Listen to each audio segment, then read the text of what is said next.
उत्तर प्रदेश का 27 का विधानसभा चुनाव अभी बहुत दूर है। यूँ कहें तो 18 महीने से ज़्यादा का वक्त है, लेकिन सभी राजनीतिक पार्टियां जिस तरह से एक्टिव हैं, अलर्ट हैं, ऐसा लग रहा है मानो कि इसी महीने चुनाव होने वाली है। जो सत्ता में हैं वो तमाम योजनाओं की लालच दे रहे हैं, वहीं जो सत्ता में नहीं है वह तो और अलर्ट हैं और एक्टिव हैं। जो बाहुबली नेता कहे जाते हैं उनको अपनी पार्टी से सदा के लिए निष्कासित कर रहे हैं। साथियों नमस्कार, आप देख रहे हैं कैन न्यूज, मैं हूँ ब्रिजेश गुप्ता।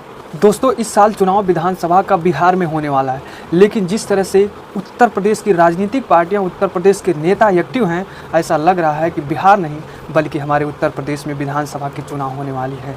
सभी पार्टियां पूरा जोरों शोरों के साथ 27 का चुनाव जीतने के लिए तैयारियों में जुट पड़ी है।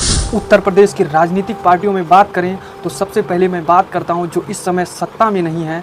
सबसे बड़ी पार्टी मानी जाती है समाजवादी पार्टी की।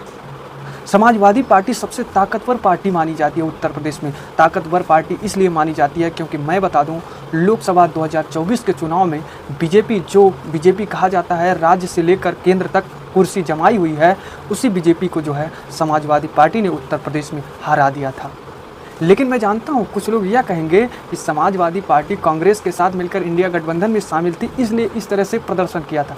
तो मैं उनके जानकारी के लिए ये बता दूं कि बीजेपी भी कई पार्टियों से मिल करके एनडीए चुनाव लड़ी थी, यानी कि एनडीए गठबंधन चुनाव लड़ा था।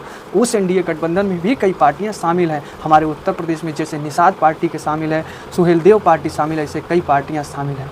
तब भी जो है समाजवादी को नहीं हरा पाए थे। इसलिए मैं इस दावे के साथ कह रहा हूँ कि वर्तमान में सबसे मजबूत पार्टी समाजवादी पार्टी बनी हुई है। लेकिन साथियों छोड़िए, यह तो थी कुछ अहम पॉइंट, लेकिन इस समय मेन पॉइंट क्या राजनीतिक पार्टियों में चल रही उसके बारे में बता दूँ। समाजवादी पार्टी के बारे में मैं बता दूँ।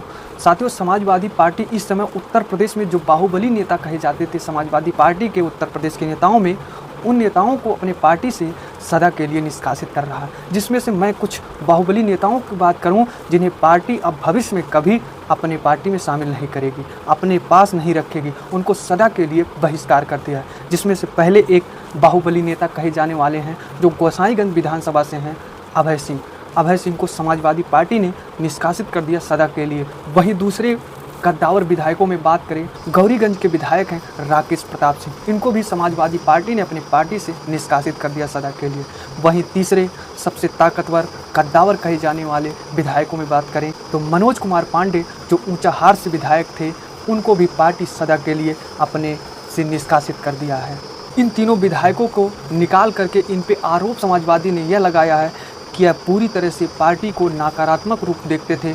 किसान, महिलाओं, बच्चों और लोगों को जो है नकारात्मक जो है बातें बताते थे समाजवादी पार्टी को लेकर। वहीं पीडीए की हमेशा विरोध करते थे, पीडीए का जो विरोध करते थे उनका इन्होंने साथ दिया। इसलिए इनका जो अपराध है, इनका जो कृत्य है, कि वह पार्टी की ओर से अक्षम्य है, क्षमा के पात्र यह तीनों नहीं है। इसलिए मैं इन तीनों को जो है पार्टी से सदा के लिए निष्कासित करता हूं और भविष्य में तीनों लोग इस पार्टी में कभी शामिल नहीं होंगे, ना होने दिए जाएंगे। साथियों, इस तरह से समाजवादी पार्टी इस समय अलर्ट है कि हमारी जो छवि खराब कर रही है, लोगों के बीच जो गलत जानकारी साझा कर रही है हमारी पार्टी के खिलाफ, उनको मैं निष्कासित कर रहा हूँ। तो साथियों देखें आप लोग किस तरह से समाजवादी जिस तरह से लोकसभा में अच्छा प्रदर्शन किया था, इसी तरह से 27 के विधानसभा में अच्छा प्रदर्शन करके उत्तर प्रदेश के मुख्यमंत्री की कुर्सी पे अखिलेश यादव बैठ जाएं, यानी कि उत्तर प्रदेश में समाजवादी का राज आ जाए। इसलिए समाजवादी पार्टी आज ही से अलर्ट है, यानी कि 18 महीने से पहले से ही अलर्ट हो गई। वहीं अब बात करते हैं समाजवादी के बाद बीजेपी की,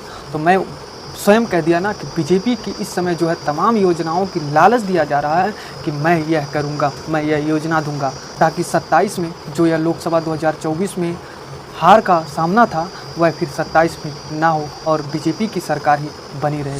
तो साथियों, यह थी कुछ अहम पॉइंट जिसके बारे में मैंने आपको बता दिया था कि उत्तर प्रदेश की राजनीतिक पार्टियां किस तरह से अलर्ट हैं।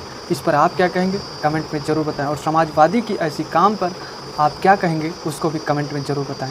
तो दीजिए ब्रिजेश गुप्ता को इजाज़त, मिलते हैं एक नई मुलाकात नई वीडियो के साथ।